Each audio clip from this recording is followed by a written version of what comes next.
Olá, família Monte Carmelo! Transmitiremos nas próximas semanas uma série de mensagens. Para você que deseja contribuir com a construção da nova sede, os dados bancários encontram-se em sua tela. Lembrando que a chave Pix é o CNPJ da igreja. Fique agora com uma palavra para o seu coração. Deus abençoe. Uma vez, o Senhor tem sido bom em dado palavras no coração dos nossos pastores, palavras que nos edificam e que têm um propósito, né? Com certeza há mais um propósito nessa série de mensagens no que o Senhor quer nos ensinar nessa noite e nesses próximos 2 meses, né? Onde falaremos sobre família, algo que é tão precioso para o Senhor, que o Senhor tem cuidado com tanto amor, que são as famílias. E algo que nós precisamos saber é que você já sabe, o que eu vou falar não é novidade, é que Deus ama a família. É um projeto de Deus a família, apesar do mundo deturpar muito o tema família. Apesar das pessoas hoje iniciarem a família já pensando em desistir da família. Apesar das pessoas enxergarem, algumas pessoas no mundo enxergarem a família como algo descartável. Quebrou, eu troco, não deu certo, eu mudo. Mas não é esse o projeto de Deus. O projeto de Deus é que a família reine como família, da forma que o Senhor enxerga a família.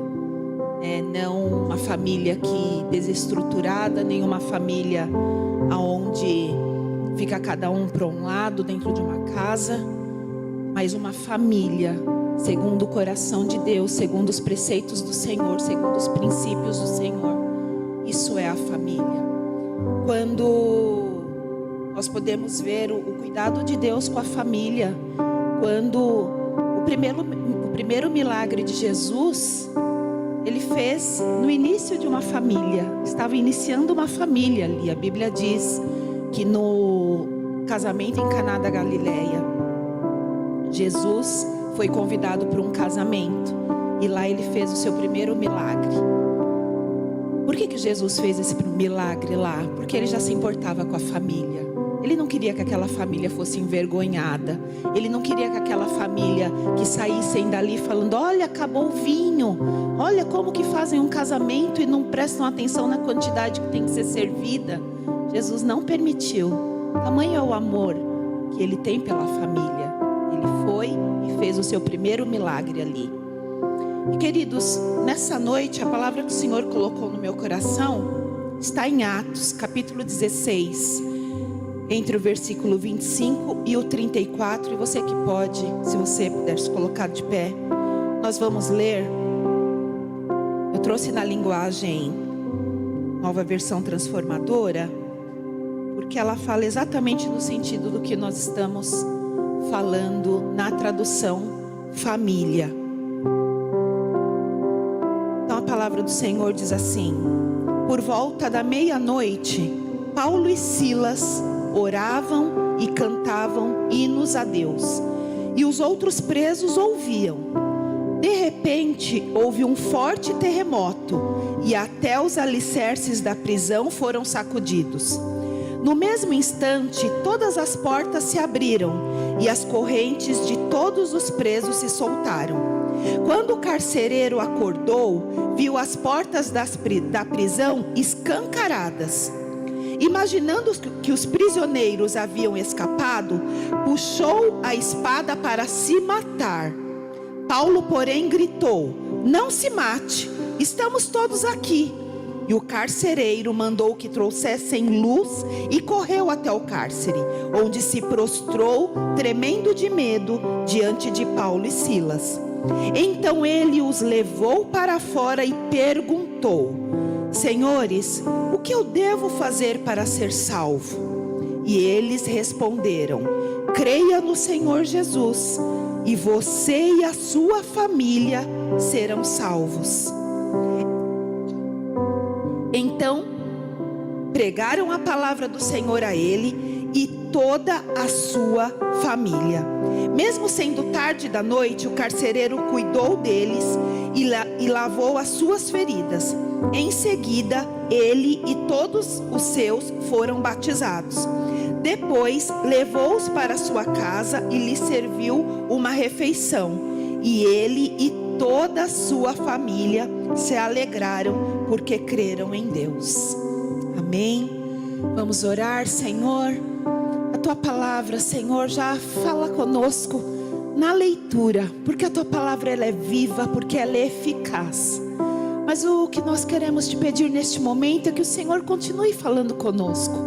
Edifique em nós, nos ensine o que o Senhor quiser nos ensinar nesta noite. Trata o nosso coração, trata no nosso espírito, cura a nossa alma, abre os nossos olhos, abre o nosso entendimento, Senhor, para escutar aquilo que o Senhor quer falar conosco. Espírito Santo, eu te peço que eu diminua, que o Senhor cresça nesta noite. Que o Senhor fale com os meus irmãos aqui. Que o Senhor fale além do que as palavras que saem da minha boca possam falar. Que o Senhor fale diretamente ao coração. Que, como a sua palavra mesmo diz, que o Senhor vem como uma espada. A tua palavra vem que divide a alma e o espírito. Então vem e cumpre este papel, ensinando, edificando, restaurando em nós tudo aquilo que o Senhor quer restaurar nesta noite. Nos ensine princípios, ó Deus. Nos ensine a tua verdade, porque é a tua verdade que nos liberta. Então nós nos rendemos a ti nesta noite para aquilo que o Senhor quer falar e aquilo que o Senhor quer fazer, em nome de Jesus. Amém. Podeis assentar, queridos.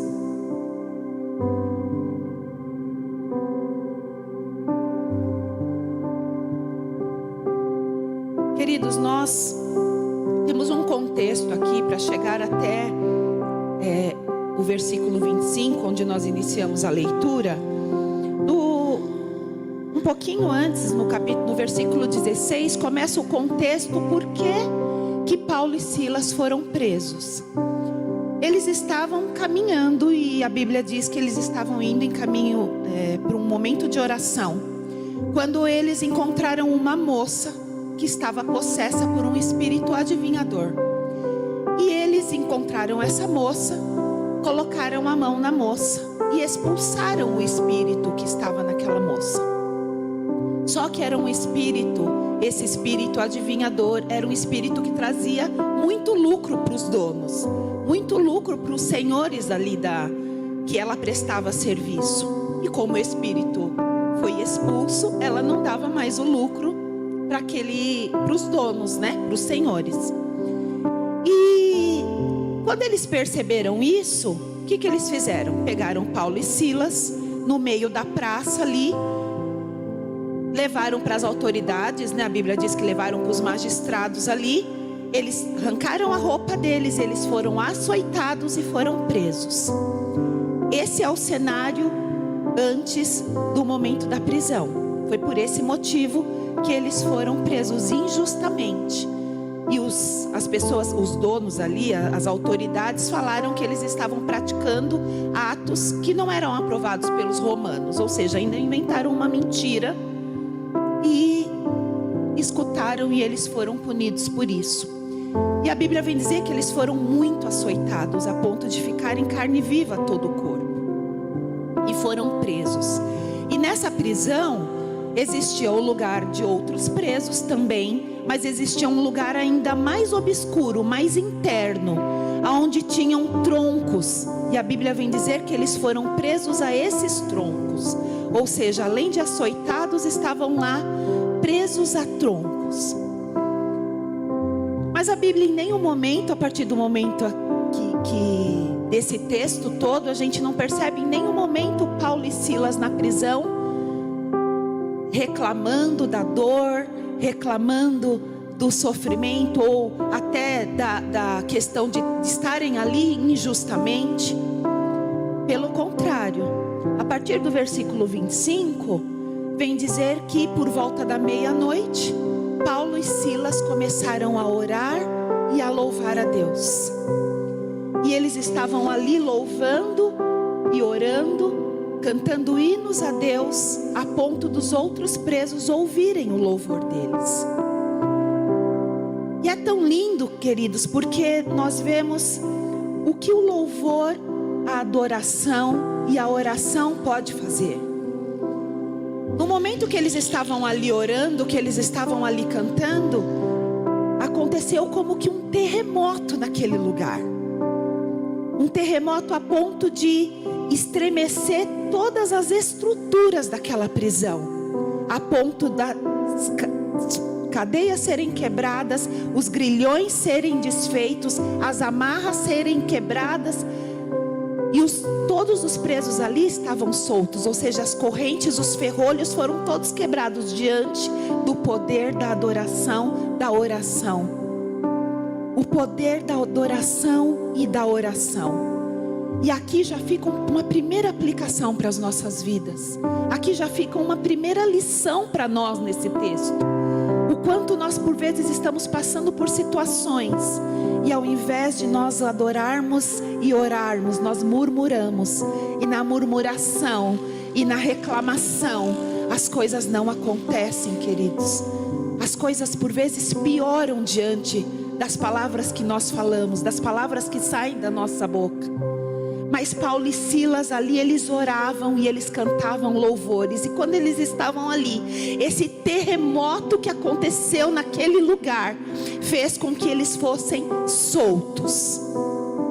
Mas quando eles foram soltos, o carcereiro daquele lugar acordou com o barulho que aconteceu ali.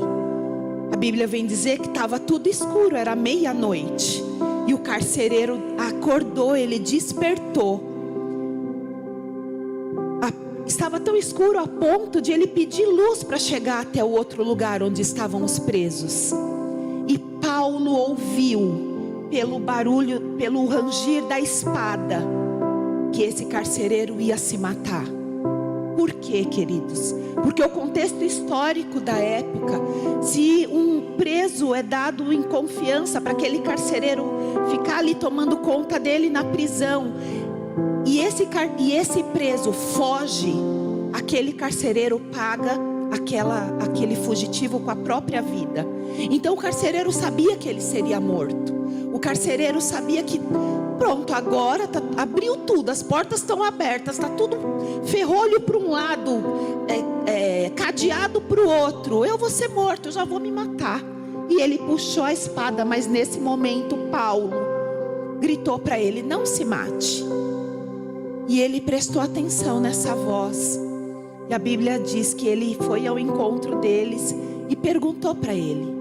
Perguntou para Paulo e perguntou para Silas. Olha só, senhores, o que eu devo fazer para eu ser salvo? Diante daquela situação, diante daquele contexto, houve um milagre ali, alguma coisa aconteceu. E o carcereiro percebeu. E ele falou: alguém aqui se importou comigo. E Paulo se importou a ponto de gritar para ele: não se mate. E quando esse carcereiro chega para Paulo e Silas e pergunta: o que eu preciso fazer para eu ser salvo? Eles responderam assim: creia e será salvo você e a sua casa. Creia e será salvo você e a sua família. Queridos, o contexto de casa na Bíblia, quando nós lemos o contexto em vários textos, casa está sempre remetendo à família, está sempre remetendo aos nossos. Quando ele não está num contexto de construção, ele é um contexto de família. Então tem algumas traduções que você vai encontrar que Paulo disse: creia e será salvo você e a sua casa. Creia e será salvo você e a sua família. E nesse momento que ele dá essa resposta para o cárcere, a Bíblia vem dizer que eles pregaram a palavra para ele. Por que eu estou pegando e reforçando esse ponto? Eles pregaram a palavra para ele e para sua família. Eles ouviram a palavra e foram batizados. Você leu isso comigo no texto. Queridos, há um detalhe nesse texto que chama muito a nossa atenção, porque por vezes nós pensamos que é só nós crermos para nossa família ser salva. E sim, nós temos que crer para ver. Eu já trouxe essa palavra aqui de Tomé. Nós precisamos crer para ver, porque o Senhor Jesus mesmo já disse: bem-aventurados são vocês que creram sem me ver. Mas nesse contexto de salvação, nós precisamos crer, mas nós precisamos pregar para nossa família. Nós precisamos levar uma palavra. Há um conceito aqui que, se nós não tomarmos cuidado, nós só cremos e nós achamos que por um acaso a família vai ser salva. Nós temos que crer, mas nós temos que interceder. Nós temos que crer, mas nós temos que orar. Nós temos que crer, mas nós temos que pregar. Nós temos que crer, mas nós temos que dar o testemunho para nossa família. Esse é o contexto. Quando Paulo e Silas logo depois vão e pregam para o carcereiro e para toda a sua família. E quando nós, em algum momento, achamos que as coisas vão acontecer por acaso, elas não vão acontecer. A minha família e a tua família precisam ouvir aquilo que o Senhor tem a respeito dela, aquilo que o Senhor vai fazer a respeito da nossa família. Lá em Abraão, o Senhor Jesus, o nosso Deus já falou que todas as famílias seriam benditas. E nós estamos nessa aliança. Ou seja, nossa família é bendita, nossa descendência será bendita. Mas nós precisamos permanecer. Nós não podemos permitir que essa aliança seja quebrada. E isso está na nossa responsabilidade, queridos. A responsabilidade da família, algo que é tão precioso para o Senhor. Porque se fosse só crer sem pregar, crer sem interceder, crer sem esperar e sem levar ao batismo a nossa família, como que ficaria o que Jesus nos ensinou, que está em Marcos, que diz que nós temos que ir por todo mundo, pregar o evangelho a toda criatura. Aquele que for, ele precisa ser salvo, ele precisa ser batizado, senão ele está condenado. Não caiu esse princípio, não caiu esse mandamento.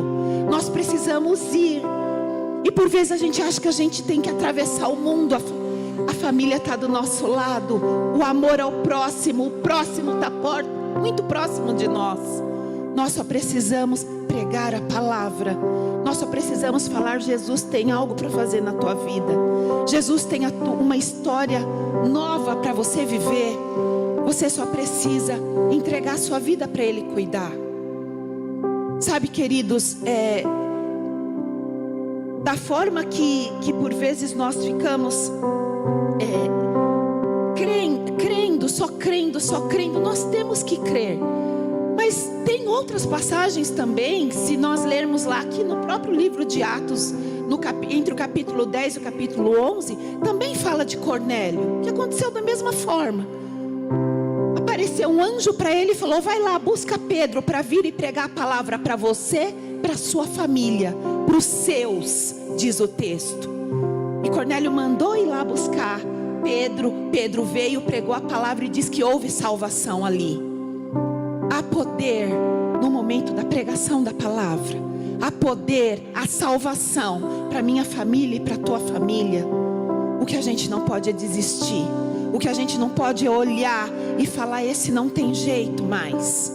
A gente não pode pensar que a salvação, ela é só para aquele que ele tem um interesse. Aquele que não tem um interesse, mas você demonstra o amor de Deus através da tua vida, na vida dele. Ele vê o testemunho, ele vê o quanto Deus também o ama. E é tudo isso que o Senhor espera de nós. O Senhor não espera, sabe, que nós por vezes ficamos achando que a nossa família, ai Senhor, se o Senhor voltar, quantas e quantas vezes, né? Eu já me peguei orando e falando: Senhor, Eu anseio pela tua volta, Jesus, mas o Senhor não pode voltar ainda, porque ainda tem gente na minha família que eu preciso ganhar. Tem gente na minha família que precisa se render aos teus pés. Não volta ainda não, Jesus, porque essas pessoas vão ficar. E isso tem que arder no nosso coração, queridos, quando nós falamos de família.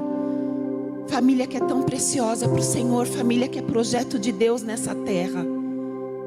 O Senhor tem salvação para as famílias. A gente não pode se conformar. A gente não pode se conformar com os nossos vizinhos que estão andando totalmente desregrados daquilo que Deus tem como projeto de família.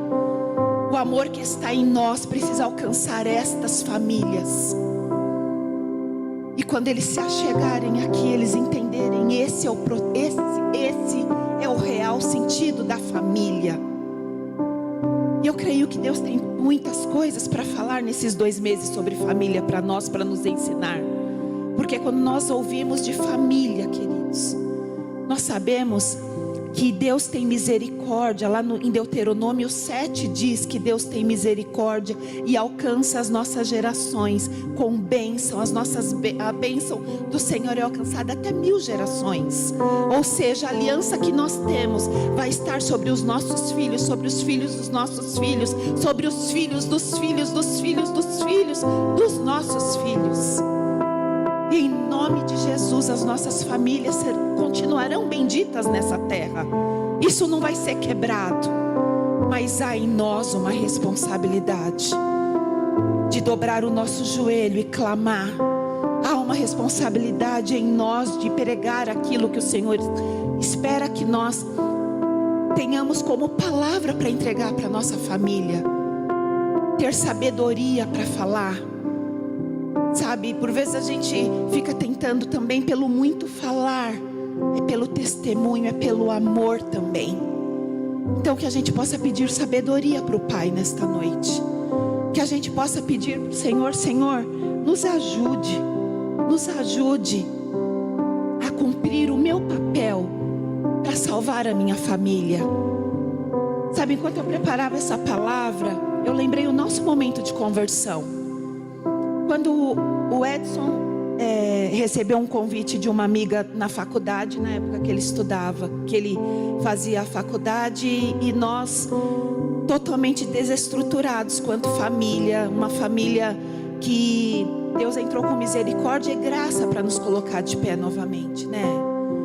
E Deus, quando usou essa moça para fazer o convite para ele, para irmos conhecer a igreja, ele chegou em casa e falou para mim e para Giane, a minha cunhada, falou assim: eu recebi um convite para ir numa igreja de crente. Sábado, aleluia. Eu falei: eu não mando não, tá? Mas eu falei assim: você não vai, né? Falei para ele. Falei: você não vai numa igreja de crente? Eles tinham 1 ano e pouco de casado.